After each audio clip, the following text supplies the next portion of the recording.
Hello friends, welcome to my channel kitchen queen. আজকে আমি এক নতুন রেসিপি আনতে চলেছি, সেটা হচ্ছে পটল তিলোত্তমা। আমার এই পটল তিলোত্তমা তৈরি করার জন্য প্রথমে নিয়ে নিয়েছি 6-7টি বড় বড় পটল গোটা, আর নিয়েছি একটি টমেটো, আর 3-4 চামচ সাদা তিল, আর 3-4 চামচ কোরানো নারকেল আমি রেখেছি। এবারে পটলের খোসা পরিষ্কার করে ছাড়িয়ে নিয়ে ধুয়ে পরিষ্কার করে তাতে সামান্য চিড়ে দিয়ে নুন আর হলুদ মাখিয়ে রাখলাম। এবারে আমি একটি কড়াই উনুনে বসিয়েছি, তাতে বেশ 3-4 চামচ তেল দিয়েছি। তেলটা গরম হচ্ছে, গরম হওয়ার পরেই আমি পটলগুলো আস্তে আস্তে ভাজার জন্য তুলে দিলাম। এই পটল তিলোত্তমা রেসিপিটা আপনারা একবার করে খাবেন, খুব সুন্দর।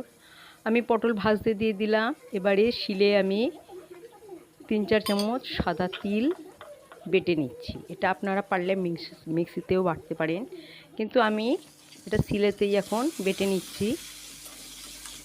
বাটার সঙ্গে সঙ্গে আমি একদিকে পটলগুলোকেও লাল করে ভেজে নিচ্ছি। দেখুন, পটল তো আপনারা সকলেই ভাজেন, তো আমি এখন বেশ লাল করে পটলগুলো ভেজে নিচ্ছি কিছু সময় ধরে, যাতে ভেতরটা সিদ্ধ হয়ে যায়। এবং এদিকে আমি তার সঙ্গে তিলটাও ভালো করে মিহি করে বেটে নিচ্ছি। এটা 2-3 বার আপনারা শিলে পিষে নেবেন। আমি এটা 2-3 বার বেটে নিয়ে তবে মিহি হয়েছে। বেশ ভালো করে মিহি করে বাটা হয়ে যাবার পর আমি এটাকে এখন শিল থেকে তুলে রাখছি। এবং ওদিকে পটল আমার ভাজা হচ্ছে, একটু চাপা দিয়ে রেখে অল্প আঁচে, যাতে পুড়ে না যায়। এবারে আমি কোরানো নারকেলগুলো একটু পিষে নেব। দেখুন, আমি এখন নারকেলটাও শিলের মধ্যে মিহি করে বেটে নিচ্ছি। আমার পটল লাল করে ভাজা হয়ে গেছে, তুলে নিচ্ছি। এবারে ওই তেলের মধ্যে আমি সামান্য জিরে ফোড়ন দেব।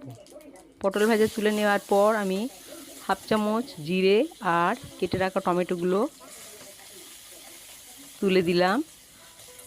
এবারে বেশ কিছুটা ভাজা হয়ে যাবার পর আমি ওতে 1/2 চামচ করে আদা, রসুন এবং কাঁচা লঙ্কা বাটা আলাদা আলাদাভাবে আমি দিয়ে দিলাম 1/2 চামচ হলুদ গুঁড়ো এবং 1/2 চামচ মতন লঙ্কার গুঁড়ো দিলাম। এটা আপনারা আপনাদের ইচ্ছে অনুযায়ী দেবেন। পটলের পরিমাণ অনুযায়ী আপনারা ঝালটা বাড়িয়ে কমিয়ে দেবেন। এটা একটু বেশ সাদা সাদাই হবে। 2 মিনিট মতন ভেজে নেবার পর আমি তিল বাটাটা এবং নারকেল বাটাটা একসঙ্গে দিয়ে বেশ ভালো করে এটাকে কষিয়ে নিচ্ছি। আমি এটা খুব বিশেষ তেল দিচ্ছি না, এটা একটু হেলদি একটা রেসিপি, কারণ তিল আমাদের শরীরে খুব উপকার। তিল আমাদের কোলেস্টেরল সামলায়, তাই তিল দিয়ে যে কোনো জিনিস যদি রান্না করেন একটু তেলটা কম দেবেন। আর তিল থেকে যে তেলটা বেরোয় সেটাও আমাদের উপকার। তাই আমি অল্প পরিমাণেই তেল দিলাম, দিয়ে এবার জল দিয়ে ভালো করে কষে কষে এটাকে এখন কষিয়ে নিচ্ছি। বেশ মিনিট 2 মতন এটাকে কষাবো। ওপর থেকে দিয়ে দিলাম 1/2 চামচ চিনি, এটাও আপনাদের স্বাদ অনুযায়ী দেবেন, আর স্বাদ অনুযায়ী লবণ দিয়ে দিলাম। বেশ ভালো মতন কষিয়ে নেব। দেখুন, যখন তেল ছেড়ে আসবে তখন এটাতে আমরা অল্প করে জল দেবো। এখনও আমি জল দিয়ে এটাকে কষিয়ে নিচ্ছি।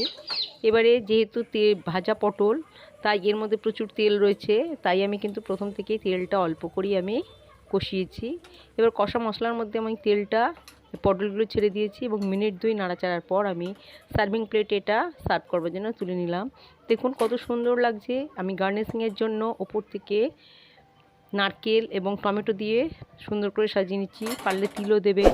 আশা করি বন্ধুরা রেসিপিটা আপনাদের ভালো লাগলো।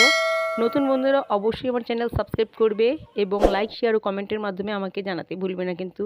আর পুরানো বন্ধুরা অবশ্যই আমার চ্যানেল দেখবেন এবং লাইক, শেয়ার ও কমেন্ট করতে ভুলবেন না কিন্তু। আসি বন্ধু, আবার দেখা হবে। ধন্যবাদ নতুন কোনো রেসিপি নিয়ে।